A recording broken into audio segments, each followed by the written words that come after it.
அனைவருக்கும் வணக்கம். இன்றைய தினமணி செய்தித்தாள்ல என்னென்ன செய்திகள் இருக்கு அப்படிங்கிறத பார்ப்போம்.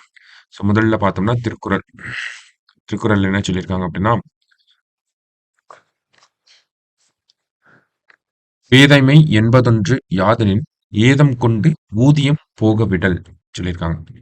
பேதைமை என்று சொல்லப்படுவது யாது என்றால், தனக்கு கெடுதியானதைக் கைக்கொண்டு ஊதியமானதை கைவிடுதல் ஆகும் அப்படின்னு சொல்லியிருக்காங்க. ஸோ அறியாமை அல்லது முட்டாள்தனமான ஒரு விஷயத்தை தான் பேதைமை அப்படின்னு சொல்றோம். அப்படின்னா என்னன்னா, நமக்கு பயனுள்ளாத விஷயங்கள கையில வச்சுட்டு, இருக்கக்கூடிய விஷயங்கள கைவிடுறது அப்படிங்கிறத சொல்லியிருக்காங்க. திருக்குறள் எண் 831 அதிகாரம் பேதைமை. சரியா? ஸோ அடுத்ததா பார்த்தோம் அப்படின்னா, அமெரிக்காவுல இந்த செய்திய என்னன்னு மட்டும் பார்த்துக்கோங்க. அமெரிக்காவில் 90 அடி உயர பிரம்மாண்ட அனுமன் சிலை திறப்பு அப்படின்னு சொல்லி குடுத்துருக்காங்க. ஸோ அமெரிக்கால எங்க அப்படின்னு பார்த்தோம்னா, டெக்சாஸ்ல வந்து ஒரு 90 ஃபீட் ஹனுமன் சிலைய வந்து தொறந்திருக்காங்க.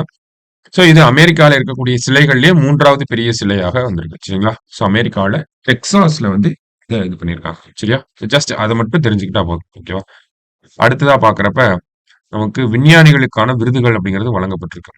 ஸோ நாட்டின் முதல் முறையாக விஞ்ஞானிகளுக்கான விருது ராஷ்டிரிய விக்யான் புரஸ்கார் அப்படிங்கிற விருதுகள். ஓகேங்களா? ராஷ்டிரிய விக்யான் புரஸ்கார் அப்படிங்கிற விருதுகள் வழங்கப்பட்டிருக்கு.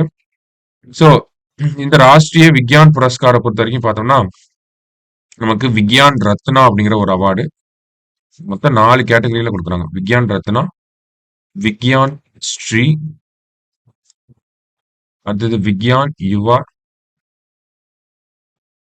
அடுத்தது விக்யான் 4வது பார்த்தோம்னா விக்யான் டீம் அப்படின்னு சொல்லி 4 4 டைப்ஸா வந்து இருக்கு. சரியா? இதுல விக்யான் ரத்னா அப்படிங்கிறது ஒருத்தருக்கு குடுப்பாங்க. விக்யான் ஸ்ரீ அப்படிங்கிறது பார்த்தோம்னா, நமக்கு சயின்ஸ்ல டிசிப்ளின்ஸ் அதிகமா இருக்கும். கரெக்ட்டா? பிசிக்ஸ், கெமிஸ்ட்ரி அப்படின்னு சொல்லி. ஸோ அதுல இருக்கக்கூடிய சிறந்த கண்டுபிடிப்பாளர்களுக்கு குடுக்கப்படுற விருது. விக்யான் யுவா அப்படின்னா யங்ஸ்டர்ஸ்க்கு. விக்யான் டீம்னா ஒரு டீமா சேர்ந்து பெஸ்ட் இன்வென்ஷனுக்கு வந்து குடுக்கப்படக்கூடிய விருது. ஸோ அதுல பார்த்தோம்னா, தமிழர்களுக்கும் விருது இந்த வருஷம் வழங்கப்பட்டிருக்கு. முதல் முறையாக வாங்கப்பட்ட விருதுல. ஸோ யாருக்கெல்லாம் விருது போயிருக்கு அப்படின்னு பார்த்தோம்னா, முதல்ல விக்யான் ரத்னா அப்படிங்கிற விருது. இதான் உயரிய விருதா கருதப்படுது. இந்த விக்யான் ரத்னா அப்படிங்கிற விருது தமிழகத்தைச் சேர்ந்த கோவிந்தராஜன் பத்மநாபனுக்கு வந்து வழங்கப்பட்டிருக்கு. சரிங்களா? கோவிந்தராஜன் பத்மநாபனுக்கு வந்து வழங்கப்பட்டிருக்கு. அடுத்ததாக பார்க்கிறப்ப, இந்த விக்யான் ஸ்ரீ அப்படிங்கிற விருதுகள் பார்த்தோம்னா, 13 பேருக்கு விக்யான் ஸ்ரீ, 18 பேருக்கு விக்யான் யுவ சாந்தி ஸ்வர்ணாகர் பரிசுகள், ஒரு விக்யான் குழு சந்திராயன் 3 டீமுக்கு வந்து விக்யான் டீம் அவார்ட் அதான் குழு அப்படின்னு சொல்லி கொடுத்திருக்காங்க. ஸோ அந்த ஹைலைட் பண்ண விஷயங்களை பார்த்துக்கிட்டா போதும் நீங்க. தமிழகத்தைச் சேர்ந்த வீரர் விஞ்ஞானிகள் யாருக்கெல்லாம் விருதுகள் வழங்கப்பட்டிருக்கு அப்படின்னு பார்த்தோம்னா, ஒன்னு கோவிந்தராஜன் பத்மநாபன் அவர்களுக்கு விக்யான் ரத்னா அவார்டு.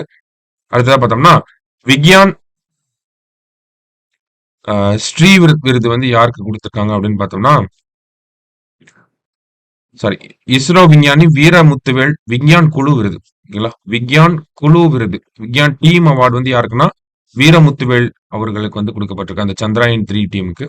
அடுத்ததா பார்த்தோம்னா, லட்சுமணன் முத்துசாமி அவர்களுக்கு வந்து விக்யான் ஸ்ரீ விருது வழங்கப்பட்டிருக்கு. அப்போ 3 பேர் தமிழகத்துல இருந்து. விக்யான் ஸ்ரீ அப்படின்னா லக்ஷ்மணன் முத்துசாமி. சரியா? லட்சுமணன் முத்துசாமி அப்படின்னா விக்யான் ஸ்ரீ. விக்யான் குழு டீம் அவார்டு அப்படின்னு பார்த்தோம்னா, நமக்கு வீரமுத்துவேல் அவர்களுக்கு வழங்கப்பட்டிருக்கு. கடைசியா விக்யான் ரத்னா விருது யாருக்கு அப்படின்னு பார்த்தோம்னா, கோவிந்தராஜன் பத்மநாபனுக்கு வழங்கப்பட்டிருக்கு. சரிங்களா? முக்கியமான விருதுகள் நல்லா பார்த்து வச்சுக்கோங்க. ஸோ கடைசியா பார்க்கிறப்ப, உலகின் 2வது பெரிய வைரம் அப்படின்னு சொல்லி குடுத்திருக்காங்க. ஸோ எங்க கண்டுபிடிச்சிருக்காங்க அப்படின்னு பார்த்தோம்னா, வாட்ஸ்வானா வாஸ்ட்வானா அப்படிங்கிற நாட்டுல வந்து கண்டுபிடிச்சிருக்காங்க. ஓகேவா? வாஸ்ட்வானா அப்படிங்கிற நாட்டுல வந்து கண்டுபிடிச்சிருக்காங்க. வாட்ஸ்வானா. ஓகேவா?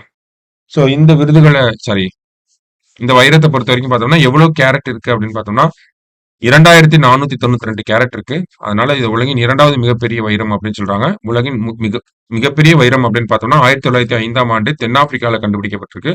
3106 கேரட் வந்து இருக்கு. சரிங்களா? ஸோ இன்னைக்கு செய்தித்தாள்ல முக்கியமான செய்திகளா இதெல்லாம் இருந்துச்சு. ஸோ நோட் பண்ணி வச்சுக்கோங்க.